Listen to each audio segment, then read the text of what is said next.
Slattery at EasySpeakerSuccess.com. And in my business as a professional speaker and a communication consultant and small business coach, one of the things I get to do is travel all over the place and be on stages in front of small business owners everywhere. And one of the perks of that is I get to hang out with and meet amazing speakers from truly all over the place.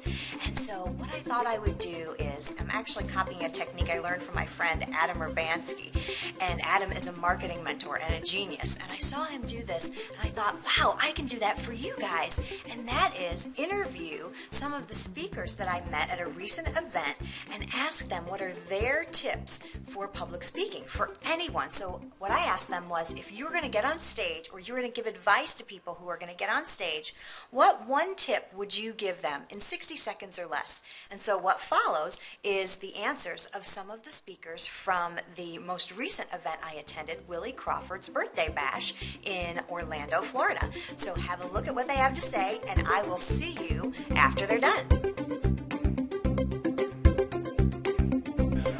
Hi there, it's Bob Jenkins from AskBobTheTeacher.com, and I love public speaking, and I hope that you take this tip and put it into action for your business.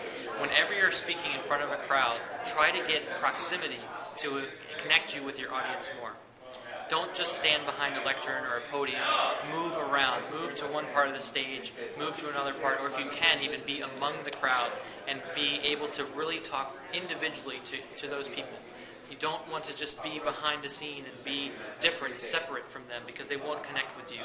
You can tell the best stories, you can have the best eye contact, you can do everything right, but if you get closer to them, you can do those things slightly wrong, and you're still going to have a good speech. So make sure you use your proximity to control your audience, to make sure they're paying attention, and to connect with them on that level that will get the results you're looking for. I'm Bob Jenkins with AskAboutTheTeacher.com. Hey, I'm Brian McElroy from CopyDaddy.com, and if I had one tip for you in terms of impressing an audience, keeping them engaged, it would be to start out just like a sales letter with a fun story. But one of the biggest mistakes that I see people making in their speaking and in their copywriting is they don't deliver on their promises. So if you start with a great story, come back to it later on in your presentation and deliver on the promises that you make up front. Just like starting with a great headline and then coming back to it later on in the story and in the sales letter, do the same in your presentations to keep your audience engaged, and they will trust you more and they'll buy more stuff. There you have it, Brian McElroy from CopyDaddy.com.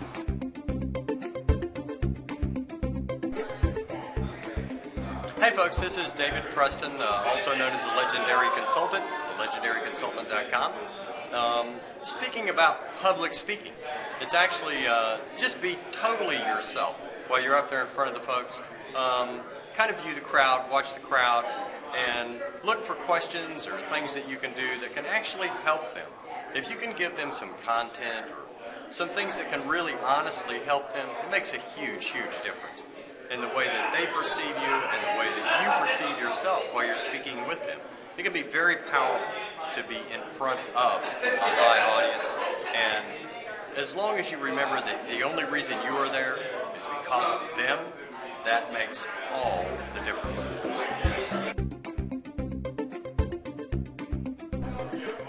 This is Janice Heddon with smallbusiness-bigresults.com, and I'd say my biggest speaking tip is really have eye contact with the audience and just be yourself and relax. And I know that's really hard, but nobody's judging you, that people really want to like you. So just look right into people's eyes and just be yourself. I'm Lynn Cherry, clicknewswithaz.com. So my tip, if you're going to get up and speak, is this. First, know your objective right off the bat. Stick it in your title so that not only do you know what you're going to speak about, but everyone who's listening in knows exactly what they can expect from you. And then what you really want to do is you want to lead into it. You want to explain why they need to know it. You want to explain how to do it, or whatever wraps around your objective.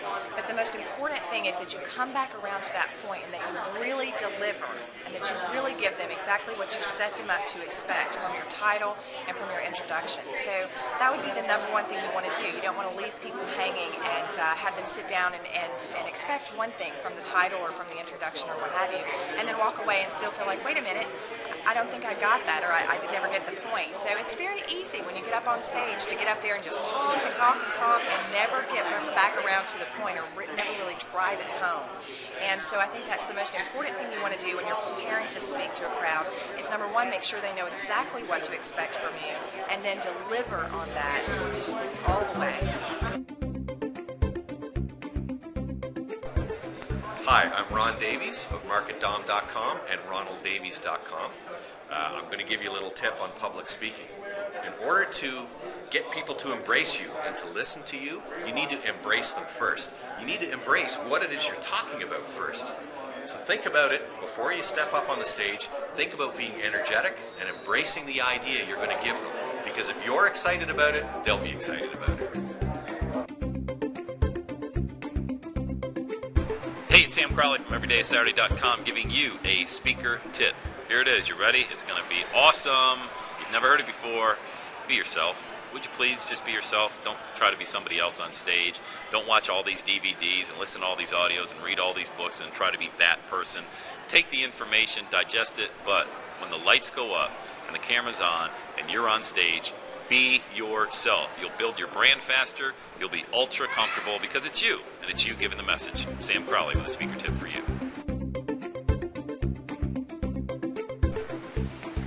Hi, this is Shel Horowitz from FrugalMarketing.com. My advice to speakers, be authentic and be animated. Shel Horowitz, FrugalMarketing.com. Wasn't that awesome? I just love those tips. Okay, so now that you've had a chance to take a look at them, your mind may be swimming with all these fabulous ideas and things you can do when you get on stage.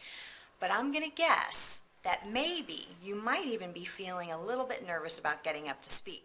And let me tell you something, that's okay.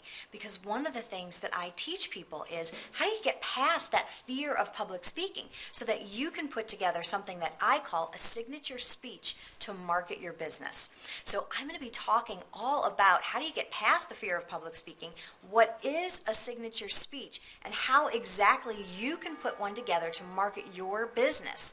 So I want you to go right now to signaturespeechsecrets.com. The link is right here, right below.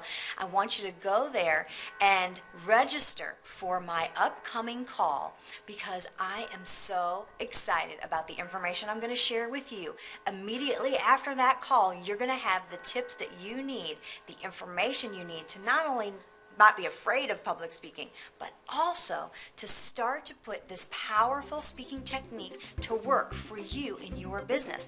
Because let me tell you, public speaking is the most effective and efficient form of marketing your business. It's powerful, and I'm going to teach you all about how to do it. Hey, this is Felicia Slattery at EasySpeakerSuccess.com.